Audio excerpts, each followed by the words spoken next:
What is good, Mexit planners? And thank you for joining me for another edition of the Yucatan News Weekly Update. On today's Yucatan News Weekly Update, we're going to talk about pirates, matters of national security, and new transportation options for Merida. Let's get into it. On today's Yucatan News Weekly Update, I thought I would do something just a little bit different and organize the stories in terms of what's going on in the city of Merida, what's happening at the state level, and then what's happening at the federal level. So to get started, let's talk about some new transportation options in the city of Merida. So Merida now has 6 new environmentally friendly electric buggies that went into operation on Thursday, July 8th. I've already seen the new horseless buggies rolling around at the Patria Monument. And I stopped and spoke to one of the operators and I asked them, what are the people preferring right now? Is it the horseless buggies or is it the traditional carriages that we've had for many years here in Merida? And I was told that they prefer the carriage and the horse buggies right now, but they're all going away as they add in new electric carriages that are going to be more efficient. After many months of being covered in graffiti, the work to clean the paint off the monuments of Paseo Montejo began at the end of July. The delay in cleaning the monuments after the feminist protests of March 8th was due to budget restraints in the city council. The restorations are expected to be finished by the December holidays. In another protest story, the neighbors of Alta Brisa, one of the more affluent neighborhoods in North Merida, are protesting in a new way to fulfill a promise that was made to them 10 years ago. In a plot of vacant land of more than 3,000 square meters, the neighbors said that the city promised in the development of the Alta Brisa neighborhood to make this the central park of Alta Brisa. However, not only has the park not been built in 10 years, but the city council is believed to have plans to reclaim the property for another purpose. This has caused action through the neighbors of Alta Brisa, who through private funding said that they would build the park on their own without any government involvement. At a rally in mid-July, the leaders of the neighbors of the Alta Brisa group said that the city wanted to sell the land to a private investor in exchange for a smaller plot elsewhere and 64,000 pesos to cover the size difference. Stay tuned because this fight is just beginning and could result in a pretty phenomenal park in the Alta Brisa area. In other park-related news, for parents of small kids looking for something to do this summer, check out the splash pad located in Park Paseo Verde on Calle 26 by 55 and 57A in the colonial Juan Pablo II. This is a safe option to beat the heat in Merida because it's outside and there's plenty of open space. Now, the park is only open on Saturdays and Sundays from 11 a.m. to 4 p.m., so keep that in mind. In other public works news, the Merida City Council continues to replace standard street lights with high-efficiency LED lighting.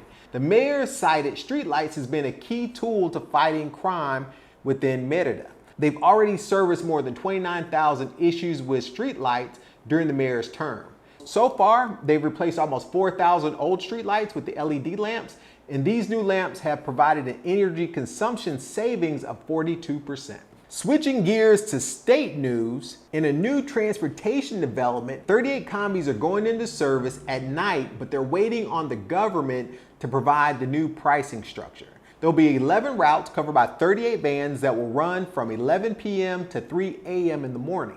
They expect that if the service is popular, that they'll be allowed to run 24 hours a day. Now, the combis will only accept payment by cards at night and will be tracked by GPS and the same technology that is used on the Veni Va service to let people know exactly when the buses will arrive and if there's seat availability on those buses.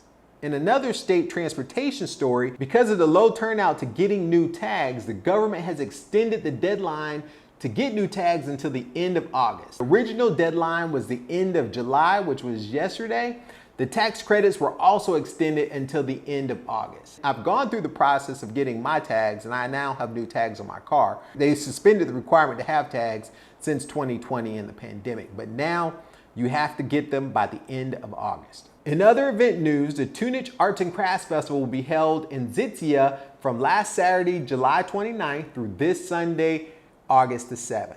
The last time it was held in person, more than 90,000 people attended this fair, which had an economic generation of more than 3.78 million pesos. The event will be held from 10 a.m. to 10 p.m. Admission is free and parking is only 20 pesos. I went this past weekend. It was actually a pretty nice event. Dzibilchaltun is known for its stonework, and they had lots of really nice stonework as well as other artisans from different states. In archaeological news, finally, the closest Mayan archaeological site to Merida, Dzibilchaltun, reopened on July 25th. Now, the site had become overgrown with weeds since its 4.5-month closure due to a 60-year dispute with the Ahados of Dzibilchaltun. The Ahados have started to receive payments for their land rights, and the site has been blocked by protesters for the last couple of months, but is now in the hands of the National Guard and reopened. Switching gears to talk about the weather here is following the rainy season pattern,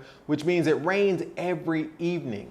This past weekend, we saw prolonged hours of showers and a mini tornado or micro wind burst hit the northern part of the city, causing down branches and some power outages. I made a YouTube short this weekend showing you what flooding is like in Merida during the rainy season.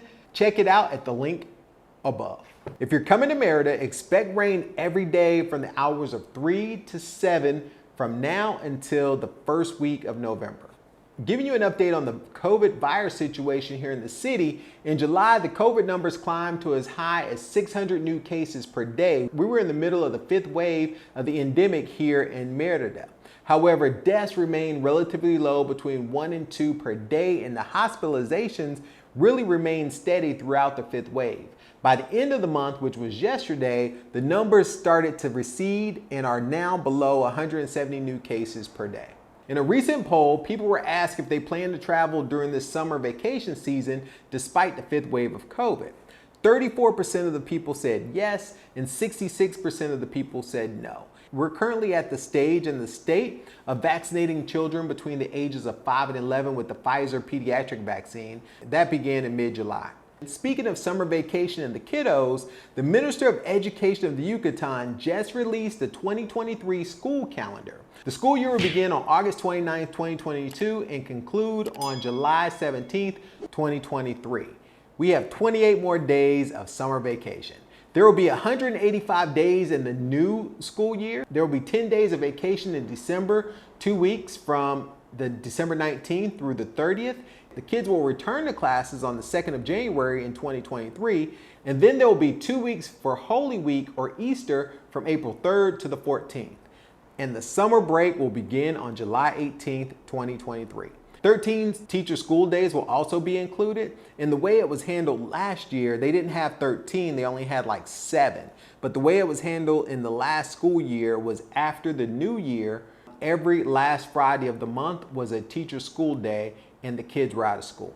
In other cool state news, Yucatan has more than 80% of the population with internet access, which makes it the 14th state with the most internet usage. It is above the national average of 75.6%, and it is also 8th in the state with the most cell phone users. Most people access the internet at their home on their cell phone, and the speed of the cell phone LTE network here in Merida is amazing, particularly if you're on Telcel. I've seen speeds of several hundred megabits per second, which almost rivals what I have for fiber internet in my home over LTE cellular, and that's not even 5G technology, which now exists here in the Yucatan.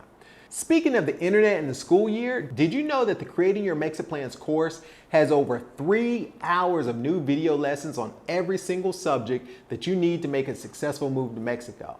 The material is covered in 59 different lessons with a 30-page workbook full of worksheets and checklists. Enroll and try out the new preview lessons that I just enabled. I'll leave a link to the course in the description below. Switching gears a little bit to talk about parks and development, in the La Plancha Central Park project, there was a dispute between 11 residents who had permission from the railway company, which was the original purpose of the La Plancha site.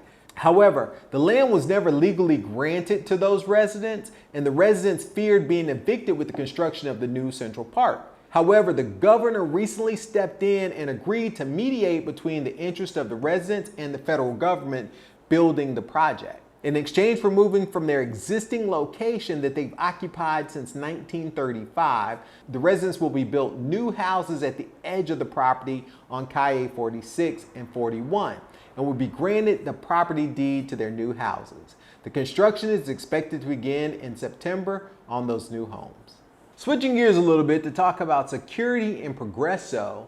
Progreso has deployed a state-of-the-art surveillance center with the ability to monitor up to 300 cameras in one place. The project costs just under 2 million pesos, or roughly 100,000 US dollars. In Progreso recently, there was a tale of modern-day piracy. 2 fishing boats were attacked this weekend about 5 miles out from the coast of Progreso by a 27-foot boat carrying 4 armed pirates. The pirates of the larger vessel assaulted the fishing boats with guns and told the captains to lay face down in the boat and don't look up or they'll be shot. Now, they tried to steal the motors of the fishing boats and also their catch of fish. However, they couldn't get the motor off the boat, so they cut the ropes and stole the battery, leaving the fishermen completely adrift out at sea 5 miles from the coast. It wasn't until later, when a fishing charter approached to buy squid in the fishing boats, that they recanted the story to the captain of the charter boat, who called the coastal police. Now, the coastal police towed the 2 fishing boats inland and filed a report. The 2 sardine boat captains that were attacked said that the state of Yucatan is safe inland, but security on the seas is absolutely terrible.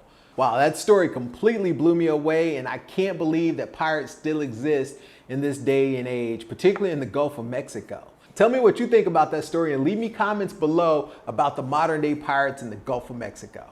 Switching gears to federal news, this week AMLO announced that the Maya Train project will cost between $15 and $20 billion, which is an increase of almost 3 times the original projection. This is the most expensive federal infrastructure project in the history of Mexico. The train is supposed to start operation by the end of December 2023. Last month, the president designated this project as a matter of national security, which allowed the government to continue construction on the lines between Cancun and Tulum despite legal suspensions. In a recent poll, people were asked if they thought that the Mayan Train project was a matter of national security, as the government argues. 74.6% of the people said no, and 25.4% of the people said yes. And none of the media outlets did the people agree that this was a project of national security. I don't agree that it's a project of national security unless financial stability is what they mean by national security. And that would be just a tad bit different. In other transportation news, there's a new program being tested in Mexico on a limited number of flights. This trial project started on July 28, 2022, and the purpose is to test whether it's possible to migrate to an electronic portal and QR code in place of the paper forma migratoria multiple. Now, this program is very limited and will likely not be rolled out to the rest of the country anytime soon or become the standard overnight. The immigration canje process depends heavily on the forma migratoria multiple, as does tracking of when residents come and go from Mexico. So stay tuned for more information on that program and when it becomes effective. If you want to know more about the forma migratoria multiple or the immigration process in Mexico, check out the Creating Your MexitPlans course. Until next time, this has been MexitPlans Monty. I'm out.